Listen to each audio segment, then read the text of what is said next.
नमस्कार दोस्तों। नंदीग्राम में खबर ये आई कि ममता बनर्जी चुनाव हार रही हैं। लोगों ने ये आकलन इस बात से लगाया कि ममता बनर्जी 5 दिन से वहाँ डेरा डाले रही। इसके अलावा मतदान के दिन वो 2-2 3-3 घंटे एक बूथ के अंदर रही। और इसके अलावा केवल 1 अप्रैल का जो मतदान था उस दिन उन्हें केवल दौरा किया अपने विधानसभा क्षेत्र का, नंदीग्राम का ही। बाकी वो कहीं नहीं गई, 4-5 दिन तक वहीं रही, 28 मार्च से 1 अप्रैल तक। इन सब चीज़ों से ये मैसेज पहुंचना शुरू हुआ था शुरुआती दौर में कि ममता बनर्जी अपना चुनाव हार रही हैं यहाँ से। बहरहाल कोई भी ये नहीं कहता है कि मैं अपना चुनाव हार रहा हूँ, सबको अपना चुनाव जीतता हुआ ही नजर आता है। ममता बनर्जी का भी ऐसा ही मानना है। ममता बनर्जी को 2 चीज़ों से बहुत प्रॉब्लम हुई। नरेंद्र मोदी ने 1 अप्रैल को, जिस दिन उनका मतदान हो रहा था नंदीग्राम का, उस दिन बंगाल में ही एक अन्य रैली में ये कहा कि ममता बनर्जी अपने अंतिम चरण का जो चुनाव होगा बंगाल का, वहाँ पर किसी दूसरी विधानसभा सीट से चुनाव लड़ने की योजना बना रही हैं और दीदी को बताना चाहिए क्या वो नंदीग्राम हार रही हैं जो दूसरी जगह जा रही हैं। इस बात से ममता बनर्जी को बड़ी परेशानी है। इसके अलावा अमित शाह लगातार जो कह रहे हैं कि मैं बीजेपी को 200 सीटें जितवाऊंगा, बीजेपी यहाँ से 200 सीटें जीत रही हैं, इसे लेकर भी ममता बनर्जी परेशान हैं। ममता बनर्जी ने दोनों के काउंटर में जो स्टेटमेंट दिए हैं, आपने शायद मीडिया में पढ़े भी हों, अखबार में भी आए हैं। अगर नहीं पढ़े हों तो मैं आपको बताता हूँ। उन्होंने बहुत ही दिलचस्प बात कही है और अपनी ही बात में वो मात खा गई हैं।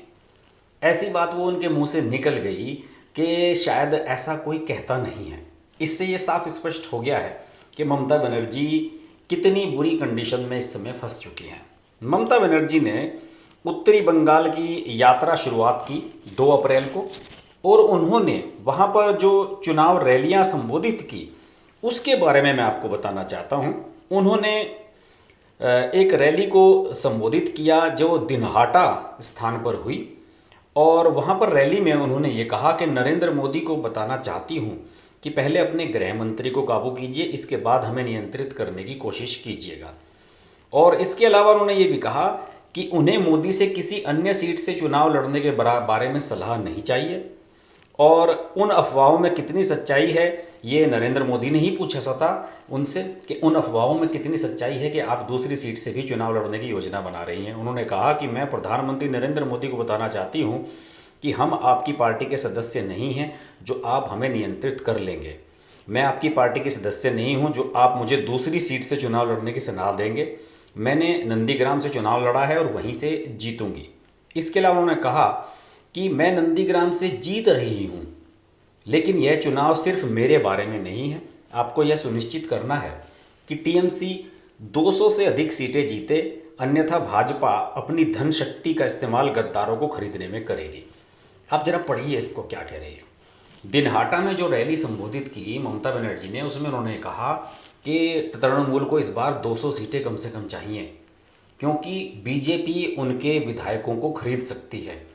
आपको पता है अगर किसी भी पार्टी के विधायकों को तोड़ना हो तो कम से कम उसके आधे विधायक तोड़ने होते हैं। अगर ममता बनर्जी के 200 विधायक आते हैं तो 100 विधायक बीजेपी तोड़ पाएगी? क्या ममता बनर्जी को ऐसा लग रहा है? अगर उनके 150 विधायक आते हैं तो क्या बीजेपी एक 75 विधायक उनके तोड़ लेगी? क्या उनको ऐसा लगता है? अगर ऐसा लगता है तो इसका मतलब ममता बनर्जी टोटली लॉस्ट हैं इस समय। वो अपने उन लोगों के बारे में कह रही हैं जो उनके विधायक बनने जा रहे हैं, जिन्हें उन्होंने टिकट दिया है, ममता बनर्जी ने टिकट दिया है। जो गद्दार थे वो तो बीजेपी में चले गए। उनकी नज़र में तो शुभेंदु अधिकारी और वैशाली डालमिया, राजीव बनर्जी, मुकुल राय, ये सब लोग उनके लिए गद्दार हैं। शिशिर अधिकारी, ये सब लोग उनके लिए गद्दार हैं। लेकिन अपने इस बयान में वो ये कह रही हैं कि जो मेरे विधायक अब जीत कर आएंगे उनमें से भी बहुत से गद्दार हैं और मुझे डर है कि कल को बीजेपी उन्हें खरीद लेगी, उन्हें तोड़ लेगी और मेरी सरकार नहीं बन पाएगी। ये तो भाई ऐसा बयान तो मैंने किसी का सुना नहीं है आज तक। वो चीफ मिनिस्टर हैं और चीफ मिनिस्टर होने के साथ साथ वो अपनी पार्टी की अध्यक्ष भी हैं और अपने कार्यकर्ताओं के बारे में, अपने नेताओं के बारे में उनका इस तरह का बयान शेम वाला बयान है। और उन्होंने अपने उन मुस्लिम वोटों के लिए भी काफ़ी बैट किया है। और असदुद्दीन ओवैसी और आईएसएफ के अब्बास सिद्दीकी, इन लोगों का नाम तो नहीं लिया, लेकिन उन्होंने ये कहा कि विभाजनकारी राजनीति से सावधान रहें और मेरे बारे में वोट करें, मतलब टीएमसी को वोट करें। एक नेता है जो हैदराबाद से आया है और एक फुरफुरा शरीफ से है, उनके जाल में न पड़ें। वे यहाँ लोगों को धार्मिक आधार पर बांटने के लिए आए हैं। अल्पसंख्यकों, एसटी और एससी मतदाताओं से मेरा अनुरोध है, कृपया किसी को भी अपना मत देकर विभाजित होने की अनुमति न दें। इसके अलावा उन्होंने बहुत सारी बातें कही, मतुआ समुदाय के बारे में कही, जिन्हें बीजेपी यहाँ पर सदस्यता देने की बात कर रही है, भारत की नागरिकता, उसके बारे में भी उन्होंने कहा। और उन्होंने कहा कि चुनाव चल रहे हैं और वह बांग्लादेश गया। उन्होंने नरेंद्र मोदी को कहा यहाँ चुनाव चल रहे हैं और वह बांग्लादेश गया। बंगाल में लोग मूर्ख नहीं हैं, हर कोई जानता है कि वह बांग्लादेश क्यों गए थे। इस पर भी उन्होंने आघात किया नरेंद्र मोदी पर। उनकी ममता बनर्जी की बातों का अच्छी तरीके से जो जवाब दिया, वो जवाब दिया अमित शाह ने। अमित शाह भी 2 अप्रैल को पश्चिम बंगाल में थे और उन्होंने भारी गर्मी के बीच रोड शो किया।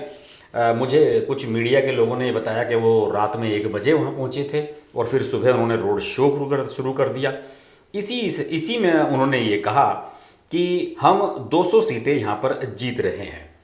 अमित शाह ने ये भी कहा कि पहले 2 चरण के जो अब तक मतदान हुआ है पश्चिम बंगाल में, 60 सीटों पर मतदान हुआ है, उनमें से 50 सीटें हम जीत रहे हैं और इस तरीके से हम 294 सीटों में से कम 200 सीटें जीतेंगे।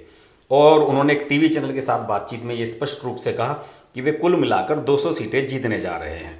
इसके अलावा संशोधित नागरिकता कानून का मामला, सीएए वाला मामला, पश्चिम बंगाल में सत्ता में आने वाली भाजपा सरकार की पहली बैठक के एजेंडे में लिया जाएगा। ये बात उन्होंने कही कि जैसे ही हम यहाँ पे सत्ता में आएंगे हम सीएए पर फैसला कर लेंगे और पार्टी राज्य में महिलाओं की सुरक्षा को प्राथमिकता देगी। उन्होंने ये भी कहा कि ममता बनर्जी नंदीग्राम में भारी अंतर से चुनाव हार रही हैं, वे चुनाव हार चुकी हैं और वे अब ऐसे बड़े दावे कर रही हैं क्योंकि उनके पास कोई विकल्प नहीं है। तो यानी कि फुल कॉन्फिडेंस में हैं अमित शाह, लेकिन ममता बनर्जी का जो बयान आया है वो तो उनके गिरते हुए कॉन्फिडेंस की पहचान है। ममता बनर्जी का ये कहना कि मुझे कम से कम, उन्होंने लोगों से कहा कि भाई मुझे 200 विधायक जीत कर दो, तब मेरी जान बचेगी, तब मेरी पार्टी दोबारा सत्ता में आएगी। क्योंकि अगर मेरे 100-125 आए, मुझे किसी का समर्थन लेना पड़ा, तो मेरे आधे विधायक जो है अमित शाह एंड पार्टी तोड़ लेंगे। उन्हें डर है कि जिन लोगों को उन्होंने टिकट दिया है वो भी उनके साथ रुकने वाले नहीं हैं।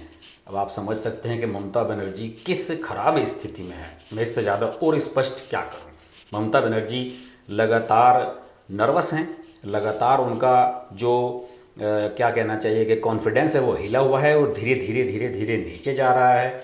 इसके अलावा जो अब वो व्हील चेयर पर घूम रही हैं उसके प्रति भी लोगों के मन में सिंपैथी नहीं है, क्योंकि तमाम ऐसे वीडियो पब्लिक डोमेन में हैं जिसमें वो प्लास्टर पहने हुए खड़ी हुई भी नज़र आ रही हैं, पैर हिलाती हुई भी नज़र आ रही हैं। आपने ज़रूर देखे होंगे इस तरह के वीडियो। तो ममता बनर्जी का ये कहना कि मेरे 200 विधायक मुझे चाहिए क्योंकि अमित शाह मेरे विधायक तोड़ लेंगे, ये दर्शाता है कि ममता बनर्जी की हालत वहाँ पर कितनी ख़राब है। पश्चिम बंगाल के वीडियोज़ आप मेरे बहुत पसंद कर रहे हैं, मुझे बहुत अच्छा लगता है।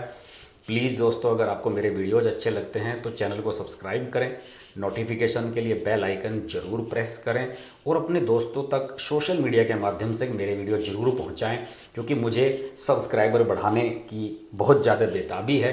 क्योंकि मुझे ये भी पता लगा है कि मेरे जो सब्सक्राइबर्स हैं वो ज़्यादातर मेरे वीडियो वो लोग देख रहे हैं जो मेरे सब्सक्राइबर नहीं हैं। और अगर आपने मेरा चैनल सब्सक्राइब नहीं किया है तो प्लीज़ आज ही सब्सक्राइब कर लीजिए प्लीज़। नमस्कार। अगर आपको हमारी वीडियो पसंद आई तो वीडियो को लाइक करें, चैनल को सब्सक्राइब करें और नोटिफिकेशंस के लिए बेल आइकन को प्रेस करें।